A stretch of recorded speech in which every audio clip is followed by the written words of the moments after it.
Olá, bem-vindo ao canal do Alcione Giacomitti, canal aí de massa crítica pensante rumo à nova sociedade planetária da Terra. Amigos, vou pedir aqui um oi para o meu convidado, uma pausa para o meu convidado aqui, para brincar com ele. Não estou maluco, não fiquei louco, não estou, acabei de medir a pressão, tá tudo ok. Nós vamos falar de Nibiru. Se você falar que a gente foi escravizado pelos Anunnakis, daí eu vou interromper a entrevista. Achei o cara que fala com propriedade sobre Nibiru. Faz 2 anos e pouco que pede para mim abordar isso aí. E eu disse, um dia eu falarei, vou desconstruir isso. Aí vim para o congresso aqui do meu amigo Rafael. Estou aqui com o Paulo Araújo Duarte, astrônomo geofísico da Universidade Federal de Santa Catarina. Prazer recebê-lo aqui no meu canal. Nesse início aqui, Paulo. Um prazer também, Alcione. Muito obrigado pelo convite. Tivemos aqui, está encerrando no dia de hoje, esse 32º diálogo com o universo do Rafael, aí, do grego, né? Fui convidado para dar uma participação aqui e um dos painéis foi sobre Nibiru também. Que é um tema que hoje impressiona todo mundo quer entender, né? Todo mundo quer entender. Eu confesso que eu também não posso dizer que sou dono da verdade, não. Vou apresentar aqui, não é, a minha visão, né? Mas há muitas visões a respeito de Nibiru. Olha, não sendo aquela que eles nos criaram e os Anunnakis nos escravizaram, estou topando qualquer coisa. Vamos falar sério, porque nós estamos com astrônomo aqui, eu gosto. Era para mim ter sido astronauta, não dava para ser astronauta no Brasil, depois eu pensei em ser astrônomo. Então eu tenho uma paixão, uma admiração pela astronomia. Conta um pouquinho da tua história, Paulo, que te levou à astronomia. A astronomia é algo assim que fascina a gente desde garoto, né? E toda a humanidade, né? O dia que você conseguir ficar num lugar ao ar livre e olhar para o céu, você vai ver que parece assim que o céu está pertinho de você. São tantas estrelas, e isso fascina a gente, não é? Então, desde garoto eu sempre fui fascinado por astronomia, por olhar as estrelas e tal. E lá pela década de 50, meu pai comprava aquela revista O Cruzeiro, né? Que trazia muita coisa sobre, principalmente, ufologia, né? E depois, então, com 15 anos, eu tive assim um avistamento, que eu não sei explicar direito o que era, comecei a me interessar também pelo assunto, e aí com a ufologia, veio junto a astronomia também, não é? E trabalhando na Universidade Federal de Santa Catarina, dando aulas de astronomia, trabalhando no planetário também, por mais ou menos uns 20 anos. Eu fui supervisor do planetário. Então a astronomia está no meu sangue, né? O que é a experiência, né? Eu sempre digo assim, as coisas extraordinárias, reais por serem desvendadas, são tão incríveis que a gente não precisa inventar nada para ajudar o universo, né? Não precisa inventar. Ficar inventando nada, né? Mas tem gente que inventa muito, e pior que tem muita gente que acredita em tudo, né? Acreditar é mais fácil do que refletir, né, Alcione?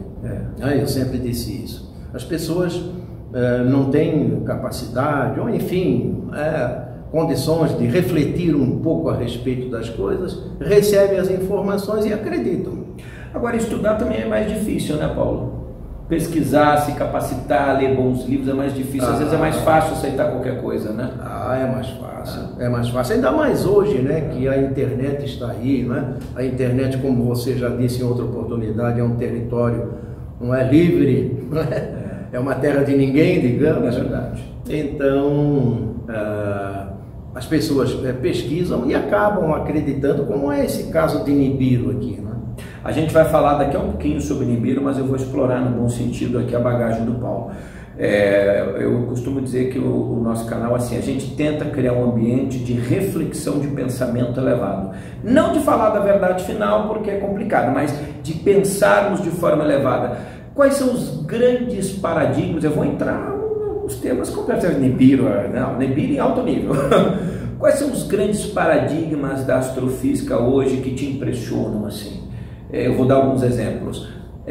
Buraco negro, buracos brancos, fronteiras o Big Bang, universos interdimensionais, vida inteligente lá fora até já está ficando um pouco meio ultrapassado, mas claro, esse também. Eu quero dizer, frente a esses novos paradigmas mais recentes, assim, o que te impressiona mais?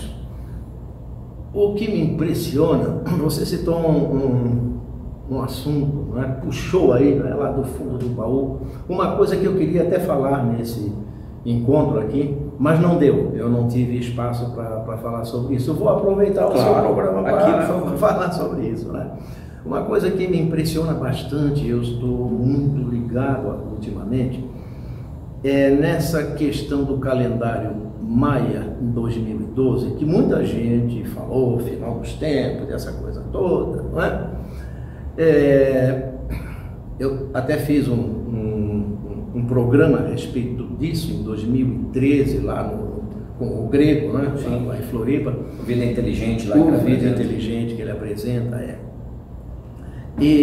mas acontece o seguinte, em 2012 nós tivemos um acontecimento no mundo da ciência que eu até estou hoje me convencendo que poderia ser aquilo que o calendário Maia estava prevendo em 2012. Foi em julho de 2012, o CERN, o LHC, né? Aquele grande laboratório de colisor de partículas, né? Que fica entre a França e a Suíça, 27 quilômetros de comprimento para gerar o impacto de partículas e tal. Eu estou entendendo assim que foi um dos grandes acontecimentos e será e vai mudar a vida de todo mundo por causa dessa descoberta. Acontece o seguinte, em 1964, Peter Higgs, um físico inglês, ele formulou uma hipótese de que deveria existir uma partícula subatômica que seria responsável pela formação de toda a matéria. Porque quando nós tivemos o Big Bang, a formação do universo e tal, as partículas, a matéria ainda não existia. Quer dizer, seria preciso... É curioso, né? Só existia mesmo as partículas subatômicas, que elas se movimentam, elas não estão num lugar só, a movimentação é constante, né? Então haveria necessidade de haver uma partícula que fosse responsável por diminuir a velocidade dessas outras partículas atômicas e com isso elas poderem se ir juntando e formar a matéria. Então isso é chamado de bóson. E a partir dali, muitos físicos pesquisaram a partícula, o bóson, né? A gente sabia que ela existia, mas quando foi em julho de 2012,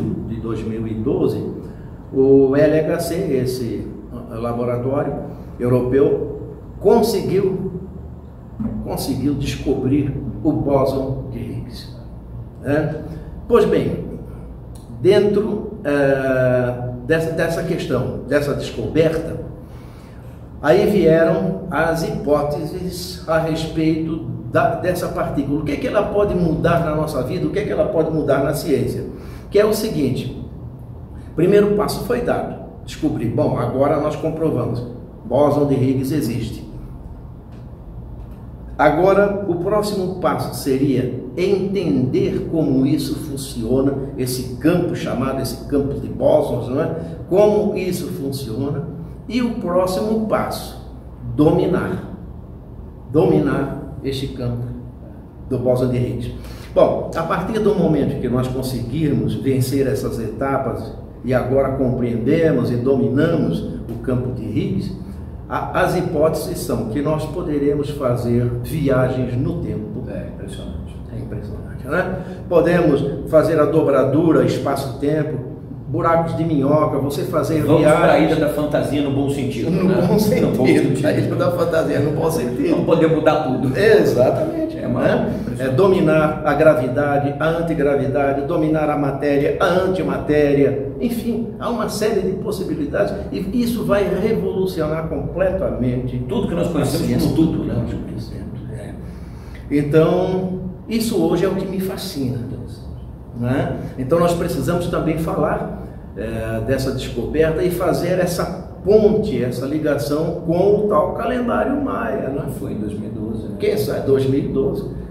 Falava-se em dezembro, mas eu já li alguma coisa que tem nessa pedra, né, do calendário maia lá no México e tal, alguma coisa que fala em junho. Eles foram brilhantes astrônomos, os maias. Sim, exatamente. Isso é muito interessante. Eles foram os povos pré-colombinos, os povos indígenas em geral, mas os maias tiveram um avanço de calendário significativo. Não tem nem dúvida. Uma cultura fabulosa, né? E o que impressiona a gente é que parece assim, que na história das civilizações, né? Alguém chega, passa uma régua começa de novo. E começa tudo de novo. O ano passado, antes de morrer, aliás, eu considerei genial essa explicação do Boswell de Higgs, que você explicou para muita gente que não tem nem ideia do que era isso, de forma brilhante, bastante simples, a importância dessa descoberta. O ano passado, o Stephen Hawking, o astrofísico britânico, poucos dias antes de falecer, tornou público a teoria dele, que ele trabalhou com também físico Thomas Hertog, a possibilidade que o nosso universo possa ter surgido a partir de um Sol, de uma estrela de quarta dimensão. Você acha que isso aproxima a visão de muitas tradições ancestrais, da existência de outras realidades dimensionais? Porque nós temos aí o próprio físico Michio Kaku com a teoria das cordas. Como é que é a tua visão sobre outras realidades além desse universo? Pois é, isso aí é uma matéria bastante complicada, não é, para a gente especular. Veja, por exemplo, nós temos a cultura Hopi, são aqueles índios Hopi, os índios Hopi nos Estados Unidos, em que eles falavam na existência de uma estrela azul, uma estrela azul, sim, que poderia ser... Eu fiz um programa especial sobre isso aqui. Foi? Fiz. Pode falar, extraordinário. Sim. Então eu vou... por favor, explica aí. Uma olhada, não é? Explica aí. Então eles falam num quinto momento da humanidade. Nós já teríamos passado por um primeiro, segundo, terceiro, quarto, estamos no quarto, e viria a partir disso um quinto momento da humanidade. A grande questão, entende, Alcione, é que nós estamos desesperados, tentando entender onde nós estamos, afinal de contas. Aquelas velhas perguntas, não é? Que são feitas sempre, tanto na ciência como nas religiões: o que nós somos, de onde viemos e para onde nós vamos. E aí entra a ufologia, entra a religião, entra a ciência, todos estão querendo saber, afinal de contas, até o que nós somos. Você encontra eco com o teu pensamento nessas possibilidades das teorias interdimensionais? Como é que você vê? Encontro eco, sim, até porque nós não conhecemos, não é, muita coisa sobre o universo. É um processo que nós estamos passando ainda, não é? Mas há muita coisa para se conhecer. Ainda mais se nós considerarmos que o Big Bang ele não foi o começo do universo, que nós vivemos dentro de um multiverso. Reformulando isso hoje, né? Não é? Então, agora, quanta coisa existe, se na verdade nós vivemos num multiverso. O Big Bang ele acontece aqui, acontece lá. São vários universos coexistindo ao mesmo tempo, né? Não é? É a diversidade dentro da unidade. Ô Paulo, pegando nisso aqui, uma das coisas que a gente mais vê, gente às vezes que não tem uma noção do que são realidades dimensionais, é dizendo que a gente caminha para a quarta dimensão. De forma simples, como é que a gente explica para uma pessoa o que é o que seria uma quarta dimensão em relação a uma terceira realidade dimensional? Tem como explicar isso de forma simples? Eu entendo que o espírito, que a consciência, chame do que quiser, pode alçar voos a realidades infinitas que forem. Mas do ponto de vista da física, do ponto de vista físico, qual é a impossibilidade de se mudar de uma dimensão para outra dentro de uma própria realidade? Como é que você entende essa coisa da quarta dimensão? Digamos, para você, assim, é meio difícil, né, explicar isso aí com palavras simples, eu sei que é difícil, não é? Mas eu acredito, entende? Eu acredito que isso poderia ser entendido também dentro do entendimento do eu, esse processo que nós... Do eu interno. Do eu não interno. Que o mundo vá para a quarta dimensão, perfeito. Exatamente. Mas o nosso eu, sim. O nosso eu. Até porque existe uma coisa que é interessante nós pensarmos, é que a sociedade, ela nos molda, não é? Nos molda, com os seus usos e costumes.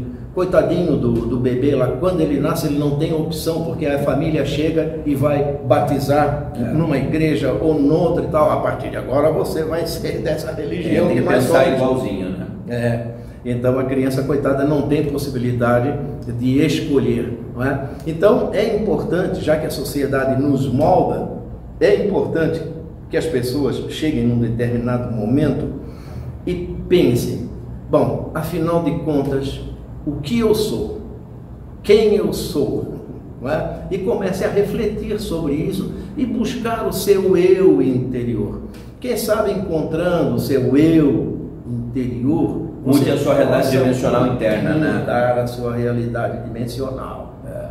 Ou seja, de um extremo apego à matéria, de um universo material para valores mais elevados, interiormente é como se a gente tivesse... Sim, exatamente. Não significa que nós não devemos ter nada. Não, precisamos. Vivemos até dentro de um mundo capitalista e tal. Precisamos ter as coisas. Agora, o que nós não podemos fazer é deixar que as coisas nos tenham. É verdade. Ou seja, aí a gente vive nessa realidade tridimensional de extrema apego à matéria, tudo pelo dinheiro, pelo poder, e a gente vive mergulhado nesse caos, né, material, né? Sim, exatamente, que nos afastam inclusive da espiritualidade, dessa coisa. Espiritualidade, quando eu falo, eu não estou falando em religião, não é? Mas é a busca desse eu interior que vai afastando cada vez mais a gente, não é? Se não me engano, tem até uma citação lá dos índios Hopi a respeito disso. Mas agora não... A estrela que você estava citando era a Catina, né? Estrela azul, Catina, chamada Estrela Azul, né? Então eu acho que essa passagem para uma outra dimensão não seja necessariamente física, não é?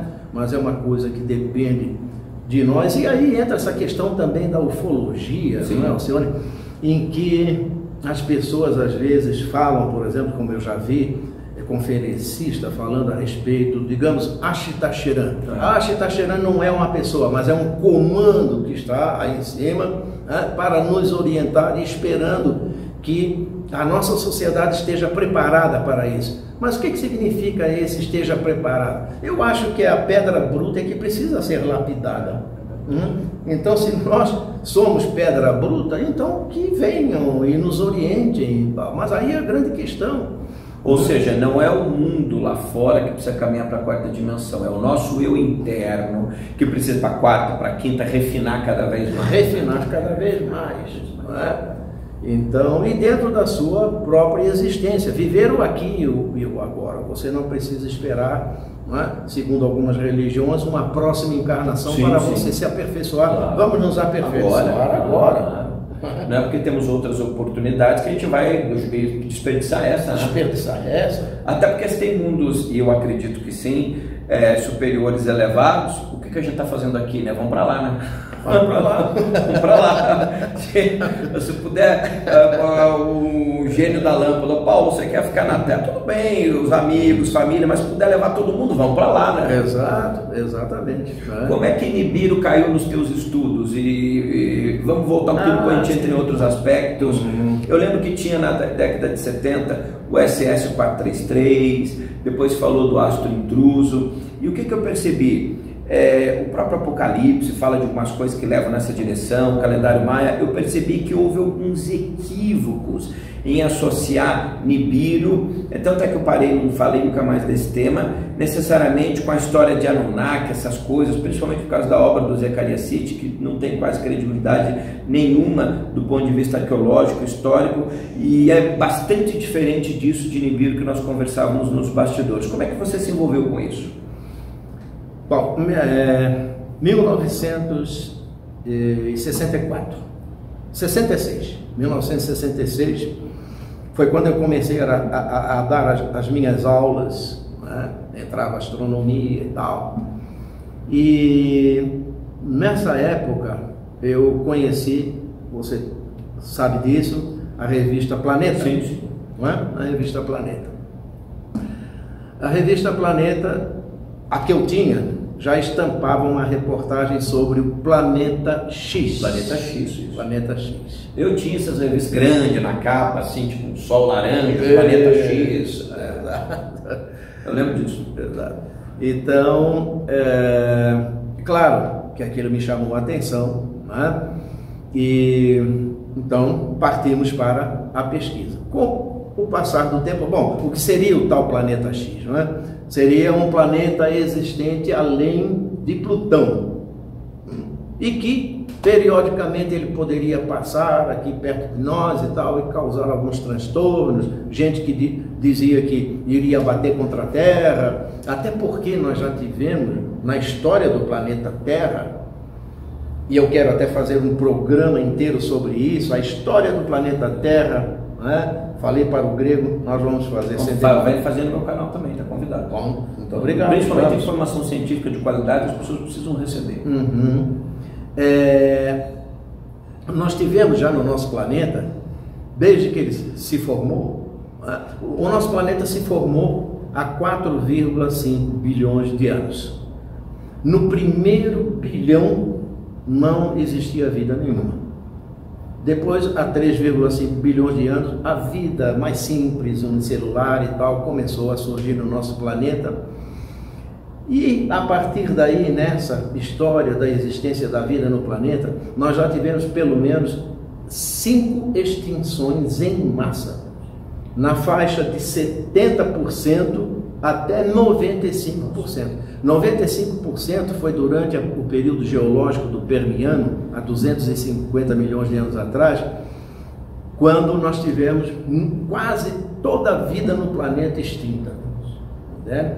E todos devem lembrar da história lá dos dinossauros há 65 milhões de anos, né? Por causa do impacto de um asteroide, e, apesar que tem aí algumas especulações falando em alguma nave extraterrestre, alguma coisa, mas aí seria uma outra questão. Eu fico aqui com aquilo que... Sim, que foi provado. Ou tem mais indícios, né? Tem mais indícios, exatamente. Que seria na península de Yucatán, no México, né? A queda de um asteroide muito grande e tal, e que provocou... Claro, aí não foi o asteroide em si que extinguiu a vida no nosso planeta, mas é todo um processo, porque com o impacto do asteroide, né, aí então há uma reverberação no planeta, muita atividade vulcânica, aí então é todo um processo, joga essa atividade vulcânica intensa, joga muita fuligem na atmosfera. Aí então o Sol tem dificuldade de penetrar, aí vem a questão da fotossíntese que fica prejudicada, oxigênio e tudo isso. Então há todo, né, um processo da vida, um encadeamento de processo na vida que vai sendo interrompido e a vida aos poucos vai se extinguir, né? Algumas espécies permaneceram, mas os dinossauros, que eram a vida predominante, foi desaparecendo também, e graças ao desaparecimento dos dinossauros nós estamos aqui, né? Porque se os dinossauros estivessem por aí, nós não estaríamos. Quer dizer, do ponto de vista subliminar, vamos filosofar um pouco. Parece uma coisa inteligente agindo por trás, né? Com algum propósito. Alguém pode dizer, não, pode ser aleatório também, depois surgiu a vida, mas há quem diga, você citou a questão dos extraterrestres ou de hierarquias poderosas, mas pode ser um processo, inclusive, que ocorra para mudar os ciclos da existência na Terra e permitir, porque senão não existiria vida aqui, né? Sim, exatamente. Todo o processo de... Vida humana, quer dizer. A vida humana, sim. Todo o processo de extinção, né, da vida no planeta e tal, é um momento, é uma oportunidade, digamos assim, de renovação da vida e de tudo mais no nosso planeta, né? É uma oportunidade de renovação. Então, na verdade, nós vivemos, entende, dentro de um universo, dentro de um mundo que nós temos que entender, que é o mundo da imperfeição. Nós somos muito levados a pensar na perfeição, como, por exemplo, essa questão aí, aquecimento global e mudança climática e tal. Gente, mudança climática sempre ocorreu no planeta. Quem olhar a história do planeta vai ver. Então, mas dá a impressão assim que o clima estava todo certo, tudo e a muito gente bonito, degringolou tudo. E agora nós entramos e deturpamos. A participação do ser humano é uma coisa mínima. O grande comandante dos climas é o Sol. Quer dizer, aí entra a manipulação dos interesses, né? Ah, não tem nem dúvida. Eu lhe pergunto, você hoje em dia, talvez já de uns 20, 30 anos para cá, ouve falar na camada de ozônio? Disseram até que ela ficou toda refeita, né? Ela se refaz, mas sabe o que é? Aquilo ali, quando falavam, né? Eu lembro no CFC, no CFC, quando você lá matando um mosquitinho na sua casa, com aquele, né? Então aquilo ali vai para a camada de ozônio, destrói a camada de ozônio, exterminador da humanidade. Aquilo ali, na verdade, o CFC, o clorofluorcarbono, né? Ele estava num momento em que ele iria entrar no domínio público. Então, qualquer país emergente, qualquer país mais pobre, poderia produzir o seu próprio CFC. Então, aí inventaram o protocolo de Montreal, e depois, então, o protocolo lá de Kyoto.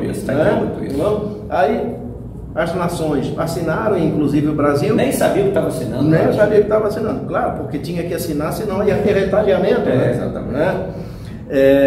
Então, se comprometeram a não produzir mais o clorofluorcarbono, inclusive as nações desenvolvidas que dominavam este comércio. O que foi que aconteceu? A partir dali, as nações mais desenvolvidas começaram a produzir os outros gases e nós, mais pobres, continuamos a consumir o gás que eles produzem. Só mudaram a fórmula para que a gente continuasse comprando. Então, era uma questão econômica. A partir do momento em que a questão econômica foi resolvida, ninguém mais ouve falar em camada de ozônio. É interessante isso, né? Quer dizer, você acha que são... eu ouvi uma entrevista, já vamos voltar para Limeira, mas eu não posso fazer essa pergunta. Estou à disposição. Eu lembro que eu assisti uma entrevista há muitos anos, eu não consegui guardar o nome dele, de um filósofo iraniano que era refugiado do regime, etc., dizendo o seguinte, que infelizmente a ciência atingiu um ponto onde o conhecimento científico, em sua grande maioria, é utilizado para a indústria do capitalismo, que ciência pura, desabelegada, é uma percentagem muito pequena, que a ciência se dobrou aos interesses do capitalismo. Isso, de uma certa forma, reflete isso que você está falando, né? Não tem nem dúvida. Vejam, por exemplo, nessa onda do aquecimento global, existe um painel, uma comissão, né? Vamos simplificar as coisas. Uma comissão que é o chamado IPCC, Painel Intergovernamental das Nações Unidas e tal. Mas ali só tem gente que pensa em aquecimento global, né? Como é que o conhecimento vai se desenvolver, vai progredir, vai à frente, se não tiver gente que fale contra?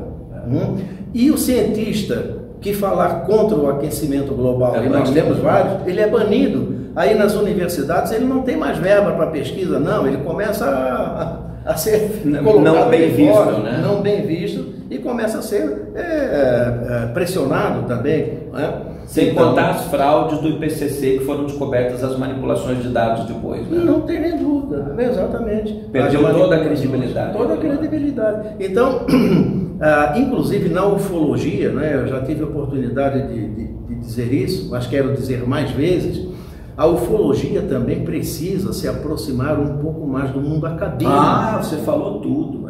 Eu digo, olha, em outras coisas eu falo isso o tempo inteiro, que ninguém aguenta mais ouvir, desculpa interromper, mas eu faço questão de frisar, ninguém aguenta ouvir gente louca falando mais. Sim, não dá mais. Sim. Então, no momento que você reúne pessoas numa discussão ufológica, você reúne somente ufólogos, é óbvio que o resultado final vai ser... a obviedade do absurdo. Sim, exatamente. O resultado é sempre absurdo, não importa o que seja. É sempre o mesmo.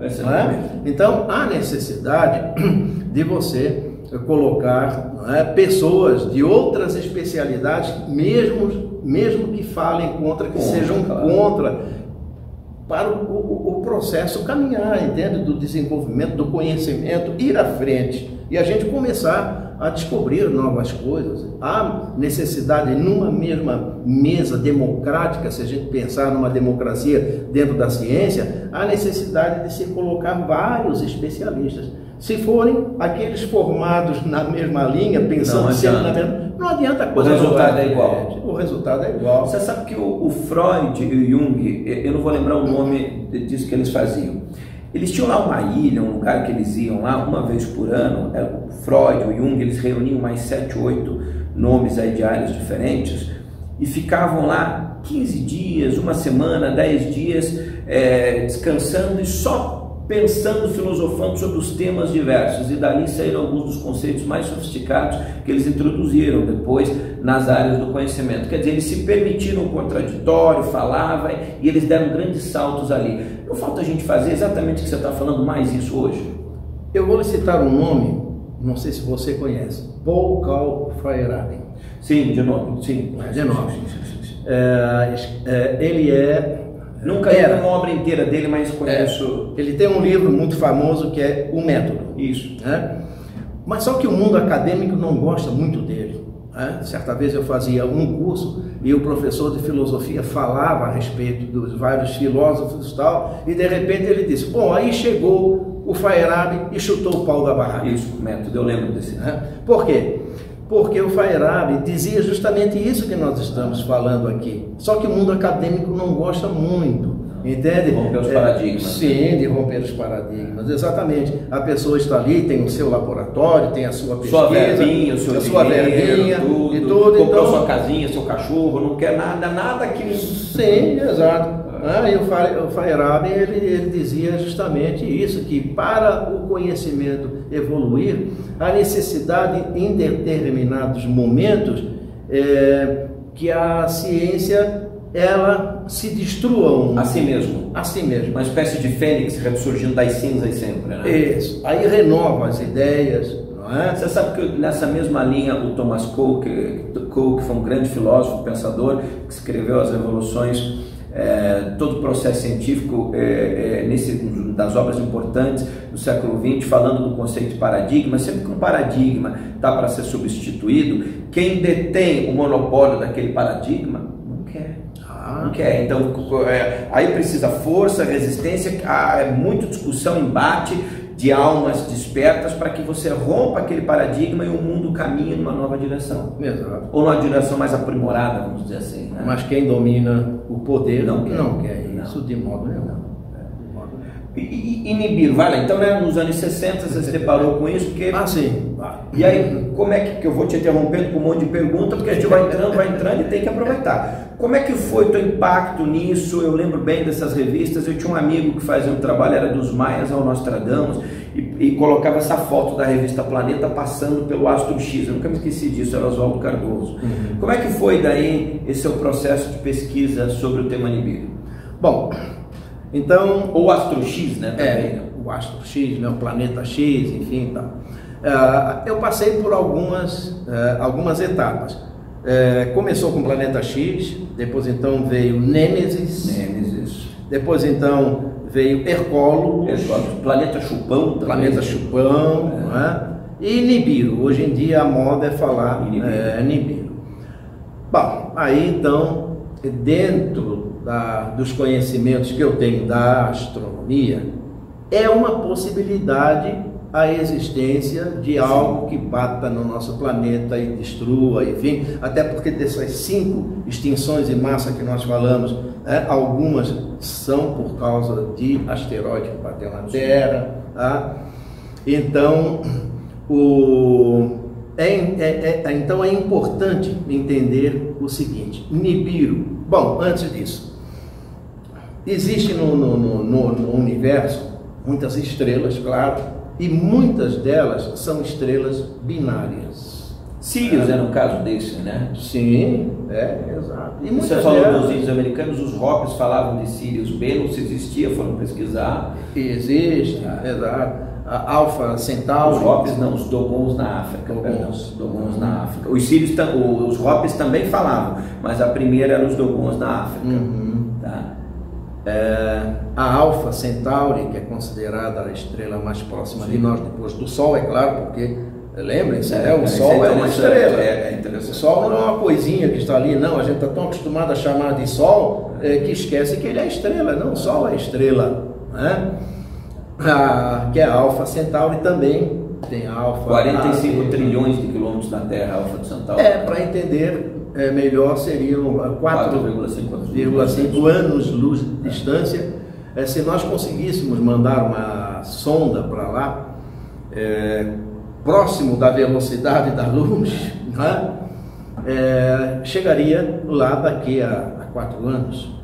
4 anos perto da velocidade da luz. Perto da velocidade da luz. Para quem fala com ET o tempo todo, que vai e volta, não de Alfa Centauri, de estrelas 10 vezes mais longe, né? Para as pessoas entenderem como é que é. Agora, se for com a velocidade de hoje, em torno aí de 50 mil quilômetros por hora, nós chegaríamos lá em Alfa Centauri daqui mais ou menos uns 80 mil anos. 80 mil anos. Muita distância. Da próxima vez que você ouvir alguém falando que você pergunta qual é o tipo da tecnologia que eles usam para chegar lá naquele planeta. Pois bem, então é o seguinte, é importante então, para entender essa questão de Nibiru, entendermos a estrutura do nosso sistema solar.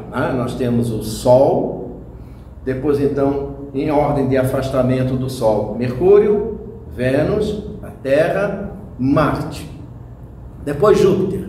Entre Marte e Júpiter nós temos um cinturão de asteroides. São milhares de asteroides. Asteroides são pedras, vamos simplificar as coisas. Não é só pedaço de pedra. Espaço. Pedra rolando aí pelo espaço. Tem uma órbita definida, inclusive agora fala-se muito em Apófise. Sim. Você tem ouvido falar em Apófise, que provavelmente em 2029 ele vem a colidir com a Terra. Eu acho que eu li ontem, inclusive, a NASA é um dos poucos que está preocupando a NASA. Eu li um artigo essa madrugada, por curioso você falar isso.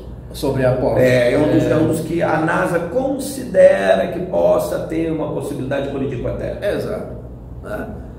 Até 2029 aí temos tempo para descobrir muita coisa, refletir. Mas que esse Apófise, então, ele pertence ao cinturão de asteroides, que é chamado de cinturão principal porque foi o primeiro a ser descoberto há muitos anos, né? Então, cinturão entre Marte e Júpiter. Bom, depois, mais adiante, entre Netuno e um pouquinho além de Plutão, existe um outro cinturão chamado cinturão de Kuiper. São asteroides também, ficam nessa faixa ali e tal. Tudo isso girando em volta do Sol. Né? Agora, lá no final do nosso sistema solar, nós temos um cinturão também, mas de cometas, né? Esse cinturão, chamado cinturão de Oort porque foi cientista que descobriu, um holandês e tal, ou pelo menos falou sobre isso. Então, nesse cinturão de Oort, nós temos aquilo que é considerado o resquício da grande nebulosa que teria dado formação ao nosso sistema. Então, aqui por dentro, o Sol se formou, os planetas foram se formando, a Terra, os outros e tal, asteroides e pá. E, de repente, lá na parte externa dessa nebulosa, ficou aquele material por lá. Muitos cometas. Acha-se que por lá exista algum astro, alguma coisa, porque há uma certa área por lá que alguns cometas eles ficam mais aglomerados. Parece que tem algum astro grande por lá que faça com que pela força de gravidade haja uma aglomeração ali de cometas e tal. Seria Nibiru? Então as primeiras especulações partiram por aí, não é? De que existia um astro intruso. Até que ponto seria intruso? Foi capturado pelo sistema ou já pertencia? Eu acredito que já pertencia, não é? Já pertencia. Se for um planeta, entende? Mas agora pensando-se nessa questão de sistemas binários, né?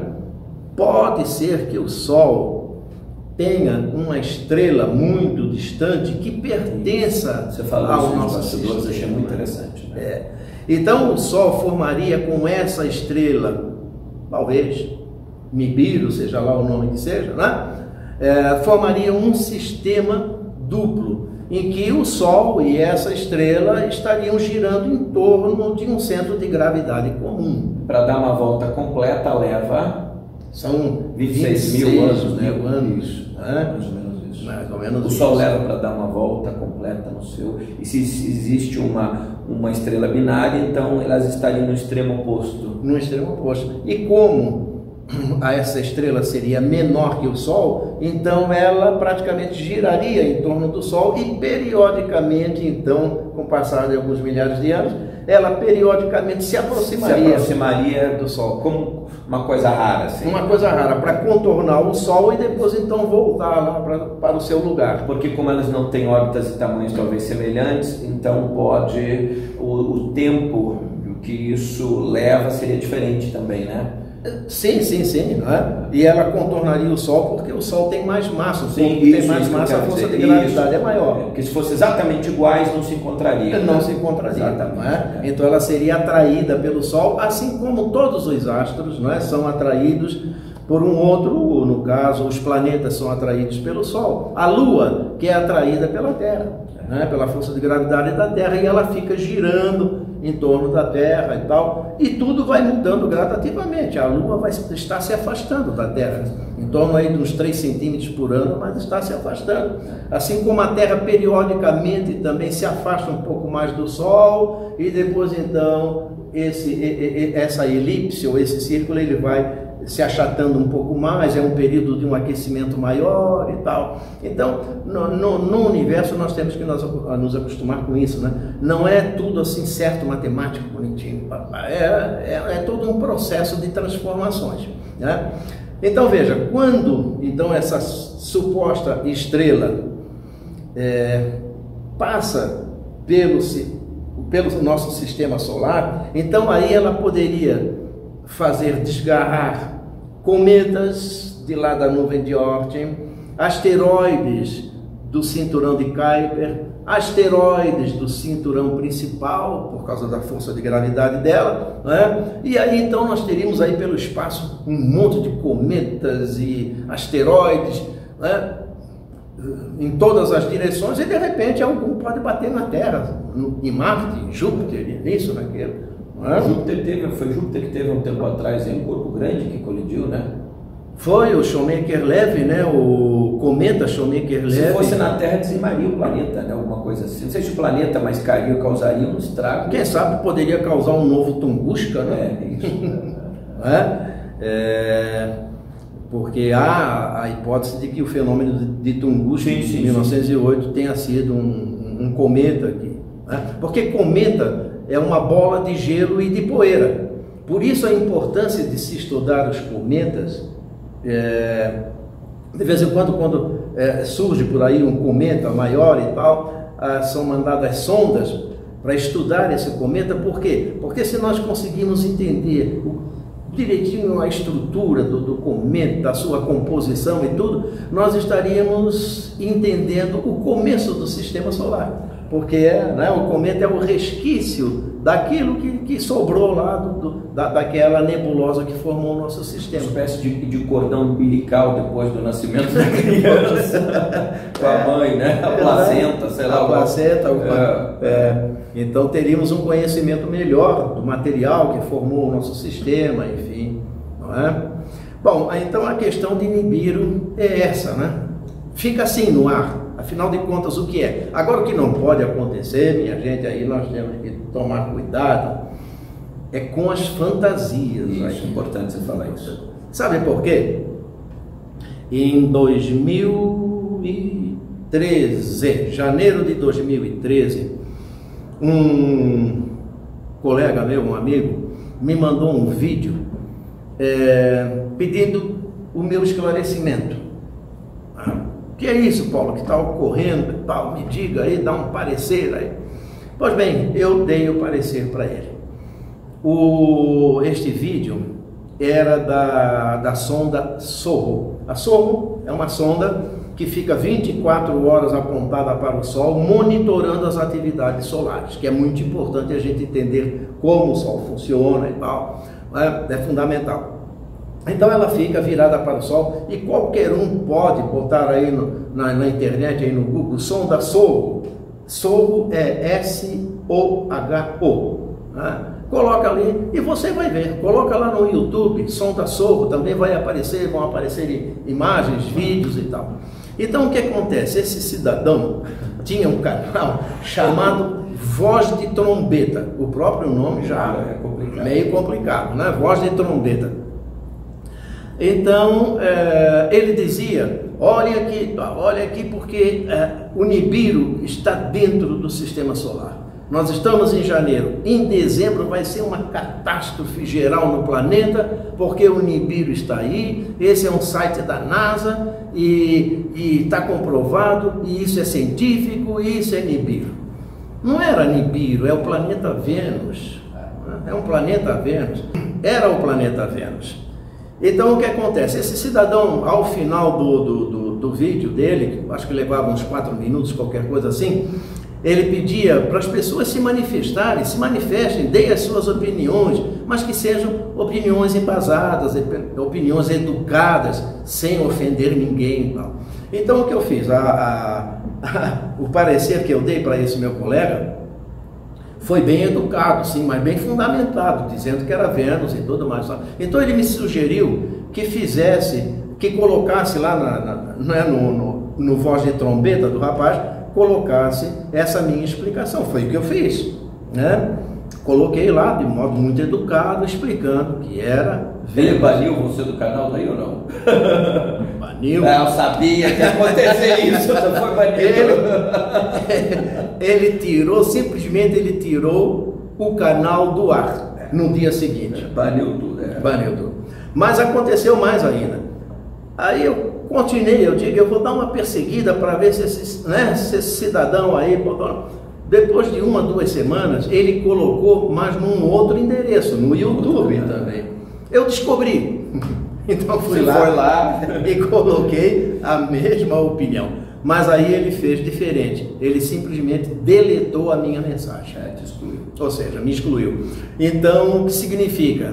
São pessoas que preferem colocar o medo nos outros e preferem a fantasia. É porque enganar os outros, Paulo, por exemplo, você estuda 20 anos, dá aula, professor, pesquisa, lê livro, não se precipita. Veja, você, não é que você fala só de ciência, já falou de ufologia, espiritualidade, quer dizer, mas para isso necessita capacitação. Né, e estudo. Você pode até não ter uma formação, às vezes, acadêmica, mas, por exemplo, eu não tenho formação acadêmica em astronomia, mas eu estou bem antenado com as novas descobertas, teorias, para poder entender o mínimo, para não falar bobagem. Mas tem gente que não. Não, é mais fácil você aceitar do que refletir, não é? Já disse isso. Agora, olhando as mensagens ali, tinha gente apavorada. Tem um garoto mesmo assim que ele estava super apavorado. Pode levar a pessoa ao suicídio, inclusive. Inclusive. Aliás, leva, né? Tem vários casos. Leva. Né? E hoje de manhã, até dando uma olhada antes de vir para o congresso, eu passei por um outro canal do YouTube em que o rapaz estava lá mostrando Vênus e dizendo que aquilo era Nibiru. Então precisamos tomar cuidado. Gente, não acredita em quase ninguém que fale de Nibiru e Anunnaki na internet. Eu já apanhei muitas pessoas, me ofendem. O meu canal hoje não, que é um pessoal mais desperto. Ouve quem... É melhor, assim, o movimento espírita tem uma frase de Kardec que o Divaldo Franco repete sempre, que eu gosto muito. Ele diz o seguinte, o Divaldo diz o seguinte: é preferível você refutar 10 verdades do que aceitar uma mentira, porque a verdade não causará estrago para você. Lá na frente você evolui e vai entender. Agora, um engano, uma mentira é devastador. É devastador. Não resta, né? Dependendo da área, é devastador para a mente, para a psique, para tudo. E é o que mais tem, né? Hoje em dia nós estamos aí enfrentando essa praga que é chamada de fake news, né? Nossa, é impressionante isso. É uma praga isso, as pessoas têm prazer em mentir, né? É uma coisa aí que... Explica esse teu videozinho, a gente vai começar a passar nesse instante aqui. O que diz esse vídeo? Fala dele. Esse vídeo é o seguinte, é um vídeo bem curto, porque eu tive que editar, não é? Para fazer o vídeo bem curto. Ele tem 30 segundos, mostrando... Eu vou repetir umas 3 vezes o vídeo enquanto você fala. Certo. Ele tem 30 segundos por aí e mostra o planeta Vênus indo da esquerda para a direita, porque todos os planetas fazem uma volta em torno do Sol, não é? Então a sonda Sorro está virada para o Sol e o planeta está entrando no visor pela esquerda. Depois então ele vai, de um tempo ele vai, contorna o Sol e vem pela frente do Sol, depois então vai por trás do Sol, depois vem pela frente. Então, isso a sonda Sorro pega essas imagens, né? Aí o cidadão vem lá no voz de trombeta dizer que é Nibiru e espantando todo mundo. E planeta Vênus, dos planetas, é o mais brilhante, que inclusive até nesse momento agora, ele está aparecendo no lado oeste do céu. Se você... e uma outra coisa, por esses dias eu recebi um vídeo também que foi feito numa praia lá de Floripa, não é? E as pessoas estavam super espantadas, porque tinham filmado um OVNI com o celular. Só que quando... Me falaram isso aí agora, me falaram no congresso, eu até falei, eu preciso pesquisar, é bom que você vai falar disso. Exato. Então... Isso que era uma frota, inclusive, era mais que um, alguma coisa assim. Não, esse aí já é um outro caso. Então, já é outro, então estou desatualizado, me atualiza aí. Então, não me deixe esquecer, eu estou falando desse aí lá numa praia, né? Lá em Floripa. Então, mas quando uma pessoa, no entardecer, não é? No início assim da noite, filma Vênus, que está bem bonito ali, como se fosse uma estrela, não é? Um foco de luz assim, e a pessoa filma com o celular, é óbvio, se ela não estiver num tripé, vai ficar em movimento. Treme um pouquinho, então dá a impressão lá naquele fundo escuro que o objeto é que está se movimentando, né? Então eu mandei a explicação, não, isso aí é planeta Vênus, até porque eu também fui lá para a rua da minha casa e filmei, e mandei para a pessoa a minha filmagem também. Mas é comum esse erro. É comum. Até porque se você não tiver nenhuma referência, uma árvore, um poste, alguma coisa, você pensa que é o objeto que está se movimentando. Mas não, contra um fundo escuro, um foco luminoso, a gente balança o celular, é claro que parece que ele está se movimentando, mas não, era Vênus. Eu mandei a explicação até agora, não veio resposta nenhuma. Por quê? Porque muitas vezes as pessoas preferem acreditar na fantasia. Você sabe que eu não respondo mais, digo para as pessoas, não me mande, eu sinto muito. Eu recebia muito vídeo de UFO, muita foto de UFO. A pessoa não manda para você analisar, ela manda para você confirmar o que ela pensa que é. Todas as pessoas, quase sem exceção, que eu dei, a minha opinião não significa que seja verdade, mas eu dei a minha opinião contradizendo, você perde o amigo, a pessoa te exclui do canal, não lê mais livro teu, não assiste e fica revoltado com você. Então eu tomei uma decisão, eu não emito opinião sobre filmagem de quem quer que seja, mais quando me envio. Uma coisa que acontece genérica no país, é bem isso que você falou. Uma vez a televisão esteve lá em casa para eu explicar aquilo que apareceu na Praia Mole, lá em Floripa também. O sujeito dizia que era ele chamava até de ET, né? Era o ET, era o OVNI e tal, que ficava assim, depois então ele ficou no formato de banana, e depois ficou na vertical e tal, mas sabe o que era? É uma coisa muito comum que se via aí no céu, chamado de balão solar. Balão solar. Né? As pessoas pegam um saco de lixo, alguns até muito compridos, 20, 30 metros, 50 metros, as pessoas ficam segurando, enchem de ar, depois então ficam segurando e esperando que o sol aqueça aquilo ali. De preferência encher já com maçarico, que aí o ar já fica quente e tal. Então o sol aquece aquilo ali e solta. Aí então ele aos pouquinhos vai subindo, lá em cima pega uma corrente de vento e vai embora. E de repente, se ele for muito grande, começa a fazer manobra por lá. E as pessoas se espantam com isso. E eu dei a explicação, não, isso aí nada é extraterrestre confundido com saco de lixo. Com saco de lixo chegando. E se você colocar lá na internet, principalmente lá no YouTube, colocar balão solar, você vai ver uma infinidade de formatos, inclusive pode comprar até pela internet, pelo Mercado Livre. Aquele curso que você comprou, daquele senhor, daquela senhora que recebe mensagens canalizadas, está vindo do balão de lixo. Tá. E a frota de naves ali em Santa Catarina? Aquilo ali parece que foi Joinville. Mas é o seguinte, em outros lugares também isso aí já foi visto. Aquela empresa, SpaceX. Eles vão fazer uma constelação, se eu não me engano, de 42 mil satélites em volta da Terra para enviar sinais de internet. 42 mil, né? Mas eles estão, aquilo que foi visto eram 60 desses satélites. Os primeiros, né? Então era uma fila assim de satélites. Aí o pessoal não está bem informado dessas coisas e já sai dizendo, olha, disco voador em Joinville, disco voador frota de naves e tal. Então devemos ter um certo cuidado com isso. Você acha que nós caminhamos por o céu que nós vamos olhar no futuro devido a isso será bastante diferente, né? A quantidade de satélites, de corpos celestes. Não tem nem dúvida. Vai ser completamente diferente. Né? Eu acabei de falar aqui neste congresso, a minha fala solo, ela foi sobre o lixo solar, né? O lixo espacial, né?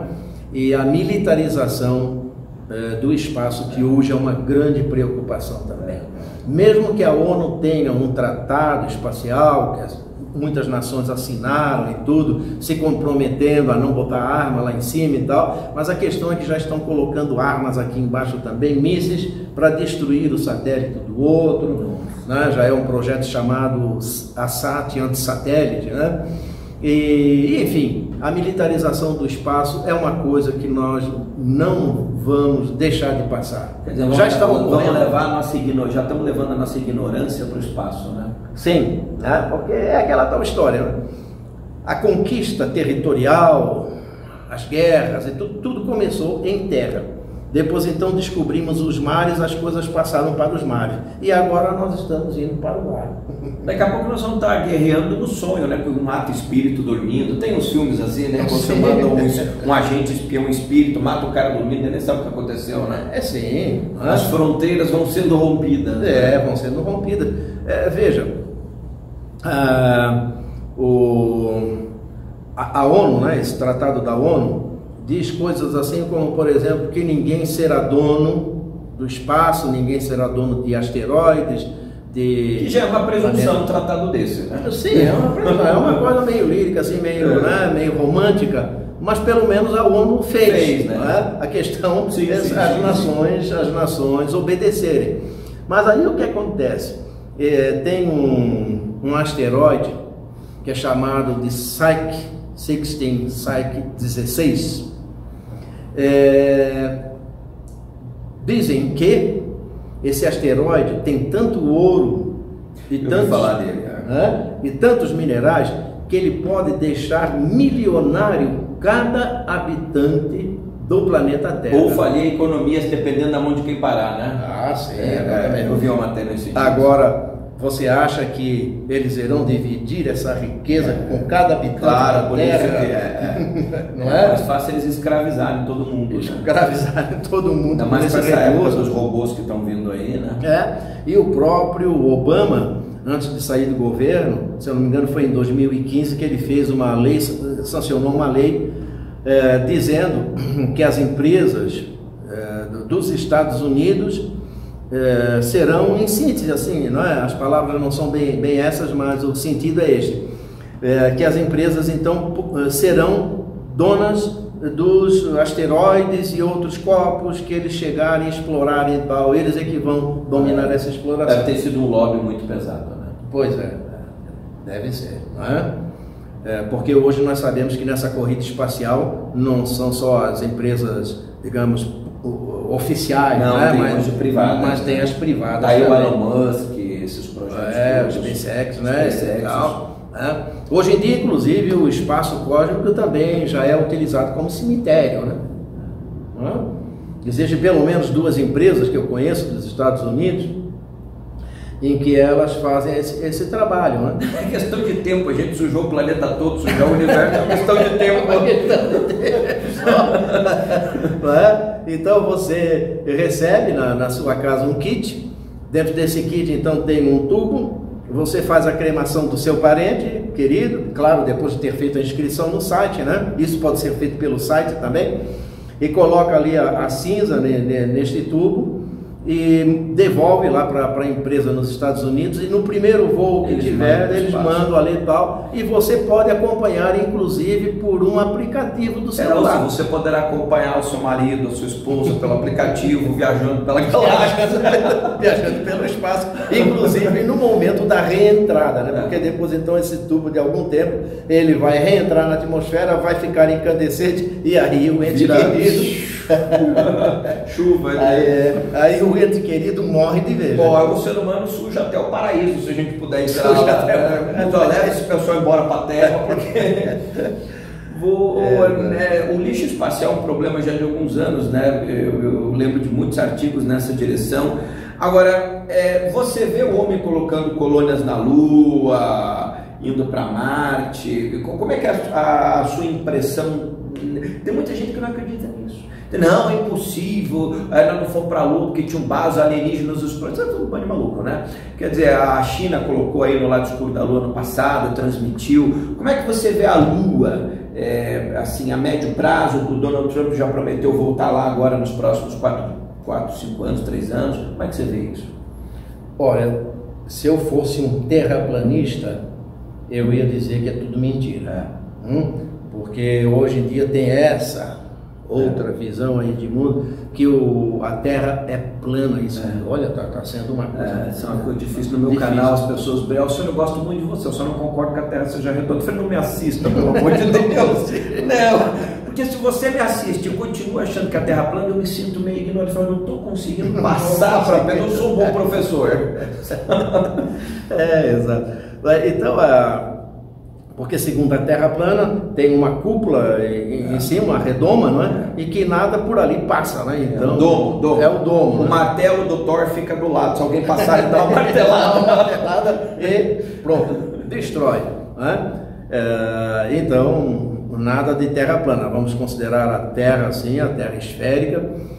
E aí a Lua, assim, sabe que quando eu comecei em 66 a dar as minhas aulas, eu ainda tenho este livro, um livro até muito bem assim, encadernado, tudo, figuras muito legais, falava que a Lua seria o trampolim para a conquista do espaço. Isso. E eu reproduzia isso para os alunos. Né? Já estava antenado. Né? Já estava, Então, por quê? Porque você levantar um foguete lá da Lua é muito mais fácil por causa da gravidade e tudo, né? Muito mais fácil. Hoje em dia até se pensa também em chegar na Lua e recolocar uma estação espacial em volta da Lua, não pousar, mas digamos os astronautas saírem para um outro local a partir dessa estação espacial e tal, né? Isso é um processo irreversível, né? É um processo irreversível porque a conquista do espaço já começou em 1957, já começou militarizada. Porque em 55 os americanos já tinham um projeto chamado Corona, que não era o coronavírus. Que não era o coronavírus, mas era o projeto Corona, que já era a colocação de um satélite espião no espaço. Pode parecer brincadeira isso que eu falei, não era o coronavírus, porque isso aqui, 2 segundos, já descobri de onde veio o coronavírus, era aquele projeto militar americano, eles estão dominando a humanidade, isso aí, hoje amanhã. Aí o pessoal vai acreditar mesmo e tal. Né? Mas e aí, a partir desse projeto? Mas só que aí os soviéticos saíram na frente, porque o projeto Corona era de 55 e em 57 veio o Sputnik, e aí surpreendeu os americanos e surpreendeu todo mundo, não é?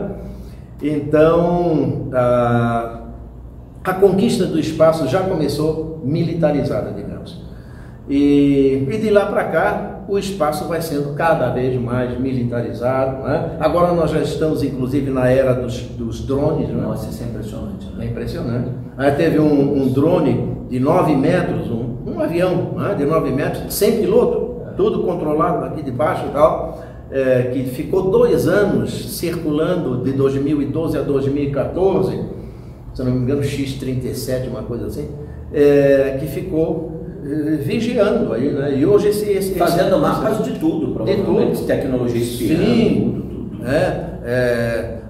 Grupos desses grupos radicais, né? Enfim, bases, né? Tudo, eles militares, eles sabem tudo. Né? Então a corrida para o espaço já começou nesse sentido de militarização, nesse sentido de chegar primeiro do que o outro, né? De passar na frente do outro, de dominar a tecnologia. Você vê uma possibilidade, à medida que nós avançarmos nesse processo do espaço, que a vastidão infinita coloca o ser humano no seu devido lugar em relação a essa belicosidade toda? Quer dizer, nós tivemos um pequeno exemplo disso quando astronautas russos, americanos, na estação espacial. Quer dizer, que mesmo que as nações aqui sejam belicosas, mas que lá fora uma visão com as novas gerações futuras comece a mudar? Eu gostaria que isso acontecesse, não acredito muito não, porque o homem tem um espírito bélico muito arraigado, muito profundo, entende? Agora, individualmente, já aconteceram muitas coisas interessantes com os astronautas que foram lá para o espaço, né, que se espiritualizaram. Houve casos até de pessoas que tiveram problemas mentais, que caíram em drogas. Outros voltaram, viraram extremamente religiosos, outros ateus, outros muda. A pessoa não volta igual. Muda, a pessoa não volta igual. Você sabe que eu entrevistei, eu trouxe o astronauta Edgar Mitchell ao Brasil, ele participou de um livro meu. E no livro, na entrevista que eu fiz com ele, para o meu primeiro livro, que era Os Pilares da Sabedoria de um Novo Mundo, em 1999. Eu, né, aqui em 91, pisar na Lua deve ser o supimpa, né? Eu crente, né? Você se transformou quando pisou na Lua? Ele falou, não. Eu me transformei quando saí da Lua e vi a Terra no espaço. Foi a visão da Terra no espaço que me transformou para um homem. Como é que pode aquele ponto azul, tão frágil, a gente guerra, sumiu tudo? É ali que me impactou. Como é aquele do Carl Sagan, pequeno ponto azul, não é? Pálido ponto azul. E que aparece aquele pontinho lá adiante que a gente fica imaginando, puxa, eu estou lá, né? Eu estou nesse... Como se fosse uma formiguinha no deserto. Assim. É uma formiguinha. Aí a gente entende a grandiosidade que é o universo, né? Quanta coisa nós temos que aprender, quanta coisa que ainda vem por aí, não é? E nós estamos aí nos guerreando, cada vez mais pontos de conflitos, cada vez mais religiões, cada vez mais seitas, brigando. E se brigando, ao invés de darem as mãos, elas se brigando. Em vez de buscar o conhecimento com sabedoria, vira tudo uma promiscuidade intelectual, um desvario, né? Sim. E há o ser humano, ele tem uma característica também, ele é um ser tribalista, né? Ele gosta de formar tribos. Vou dar um exemplo bem trivial. Num campo de futebol lá tem 50, 60 mil torcedores de um determinado clube, mas não é uma torcida só. São várias torcidas organizadas que inclusive brigam entre si e se matam também, mas estão torcendo pelo mesmo clube. Verdade. Quer dizer, que humanidade que é essa? O país, você vê, por exemplo, a situação política do país, metade torce para dar errado, porque daí eles voltam ao poder por causa do outro, porque não existe uma conspiração para o bem, um propósito para o bem, independente das opções, né? As religiões são assim, né? Eu tenho que destruir a outra para... Sim, porque é esse negócio de ser dono da verdade, não é? Existe um astrônomo que eu gosto muito das palestras dele, apesar de não concordar com algumas coisas que ele fala, principalmente quando ele fala em ufologia e vida extraterrestre, que ele ridiculariza um pouco, mas é um grande astrônomo, vive nos Estados Unidos agora, Marcelo Gleiser, né? o Marcelo Gleiser. Eu até perdi o fio da linha.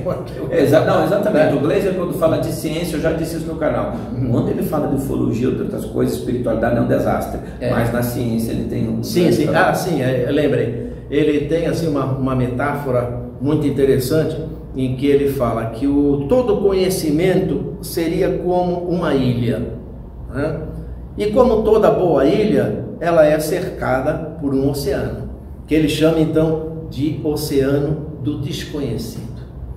E seja lá religioso que for, seja lá cientista que for, ele tem que reconhecer que existe um oceano do desconhecido que ele tem que admitir.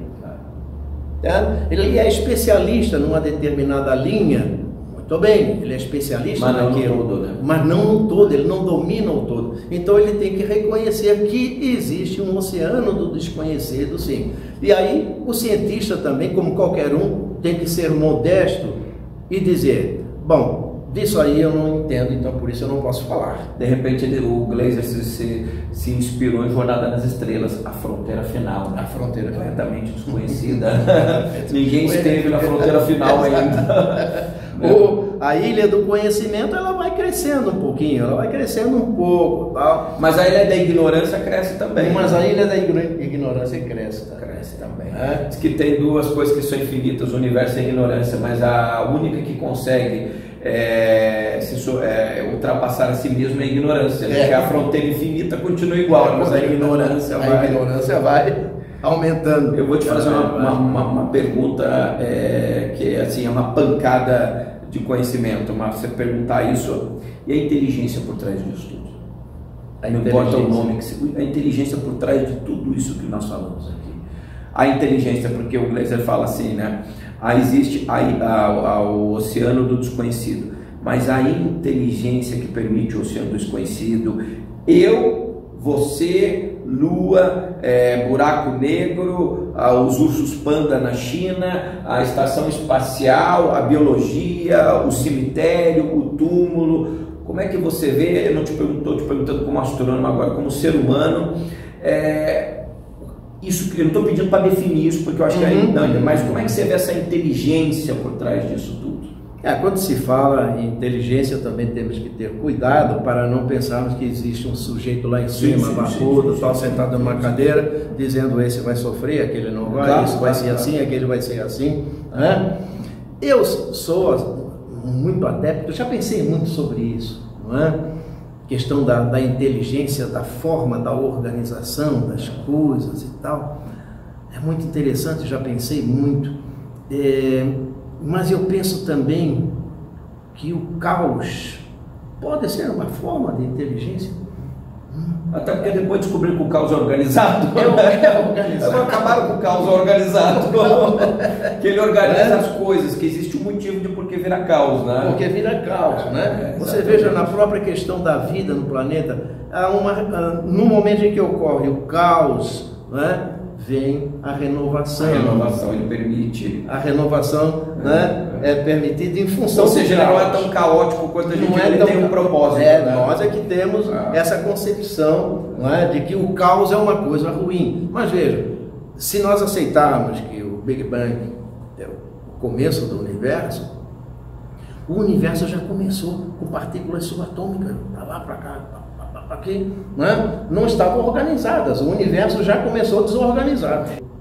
Costuma-se pensar assim, né? Antes não havia nada, né? E depois passou a existir tudo. Não é que não houvesse nada. O nada era também alguma coisa. O nada eram essas partículas subatômicas. Não existe o vácuo absoluto. Né? O que existe são partículas subatômicas que estão lá, até o momento que elas podem receber um impulso e começam, com o caos começa a gerar as coisas. Então, sensacional. Se nós pensarmos, por exemplo, no nosso corpo, o nosso corpo não está tão certinho assim, não. Nós temos aí uma série de células brigando com corpos que querem entrar no nosso organismo e tal. O nosso corpo é caótico. Não é uma coisa tão certinha assim, é um caos verdadeiro. Né? Então me parece assim que o caos é a grande lei universal, é a grande inteligência universal. E agora, se a gente começar a pensar, romper as fronteiras desse universo, independente do conceito de outros universos, realidades interdimensionais, dá um nó na cabeça daí, porque aí a gente vai, por exemplo, nós temos as teorias, eu estou chamando de teorias, não muito interessantes, como a teoria da criação holográfica. Nós estamos vendo aí a direção que os computadores, tudo está virando quântico, mas isso é a parte séria, né? Os computadores quânticos, não é? Tá, ontem me falaram que tem regressão quântica. Eu quero fazer um negócio desse aí. Deve ser um negócio legal, o nome é legal, né? Regressão eu não sabia. Todo dia não é disso que eu estou falando de coisa séria. Então, assim, se a gente... Tem uma frase que eu gosto muito, do José de Paiva Neto, querido amigo lá do Paiva Neto da LBV, que é uma liderança importante, mais na área cristã e religiosa, mas ele tem uma definição que diz o seguinte: as fronteiras do universo são vibracionais. Porque assim como a força da gravidade existe, a gente sabe, ela existe, ninguém enxerga. O ar também, nós não sabemos que existe, mas não estamos enxergando. O campo de Higgs também, o campo de bósons também existe por aí. Está por todo o universo aí. Tá. E ele é que vai dando a organização da matéria. Mas é um verdadeiro caos, né? As partículas estão em movimento ali e tal. Ô Paulo, eu quero te contar uma historinha, se você conheceu o que eu já contei acho que uma vez aqui essa história, uma com certeza. Independente do que cada um acredita, o Chico Xavier, uma experiência lá com os mentores ditos espirituais, vamos colocar assim, o Emmanuel, ele pergunta o que é Deus. Aí ele está numa projeção de consciência, sei lá o que, e Chico, vem cá que eu vou te explicar. Você está vendo o Sol? Ah, claro, prestando atenção, né? Então, você veja, essa galáxia aqui tem esses planetas, esse Sol é importante para o sistema solar. Aí vamos avançar um pouquinho. Você está vendo essa galáxia, Chico? Essa galáxia que é a Via Láctea é importante, ela faz parte, tem um outro conjunto de galáxias, está entendendo? Mas eu perguntei o que era Deus, não, presta atenção. Então, aí você tem os aglomerados de galáxias, Chico. Saiu lá do Sol, aí você tem os aglomerados. Depois você tem mais não sei o que, você tem outra fronteira, daí você tem o universo, aí ele foi indo, aí você tem os outros universos que transpassam essa realidade aí na visão dele. Aí você vai ter os universos ditos espirituais, mas que não é ético, Chico, na determinada altura do campeonato, aquele troço ficando cada vez mais complicado e não chegava na resposta de Deus. Aí diz que um pensamento surgiu na cabeça dele, né? Que vontade de voltar para minha cama e tomar café da manhã. Está numa das obras do Chico, a gente não vamos tomar um cafezinho, um pãozinho com manteiga, entendeu? Até porque quando vem essa pergunta, e já fizeram para mim também, né? Por exemplo, você como cientista e tal, você acredita em Deus? Eu costumo fazer uma outra pergunta, mas o que é Deus para você? Primeiro você tem que me explicar o que é que você entende por Deus, depois eu vou dizer se acredita ou não. As visões de Deus mudam bastante, né? As pessoas e são muitas, né? Claro. São muitas, né? Sim. Tem que saber o que é que a pessoa entende por Deus. Depois então quer lhe explicar, bom, meu Deus é assim, depois eu posso dizer se acredito no seu Deus ou não. Boa essa. Ô Paulo, eu quero vou te convidar para a gente fazer outras vezes, de repente não ao vivo, por computador, lá no nosso canal, e eu quero que você fique à disposição se tiver que indicar alguma coisa, de contato, enfim, fica à vontade aí, e uma mensagem aqui para o pessoal que está nos acompanhando aqui também. Mas muito bem, hoje, né, eu encerrei a minha fala porque vindo aqui na condição da ciência, né, eu não tive muita oportunidade de falar sobre a espiritualidade. Quero te convidar para um programa para a gente falar de espiritualidade. Porque o congresso aqui era ufologia, ciência e espiritualidade. Alguma coisa de ufologia, mas principalmente de ciência eu falei. Quando chegou na hora da espiritualidade, eu não tive muita oportunidade, mas encerrei este encontro, então, dizendo o seguinte, eu vou ter que pegar a minha colinha aqui, porque eu não sei bem decor. Fala. É que, no caso da espiritualidade, eu acho que nós conversamos, cheguei a falar sobre isso, é que a espiritualidade, cada um de nós precisa entender, afinal de contas, o que é que nós somos, né? Se perguntar primeiro isso, o que é que eu sou, quem eu sou, e a partir daí, então, começar a buscar o seu eu verdadeiro, né? Então, nessa questão da busca do seu eu verdadeiro, eu fechei com esse provérbio aqui, Sil, da tribo, né? Sil, e que diz o seguinte: não ande atrás de mim, porque talvez eu não saiba liderá-lo. Não ande na minha frente, porque talvez eu não saiba segui-lo. Mas ande ao meu lado, para que juntos possamos crescer e galgar os degraus da elevação da consciência.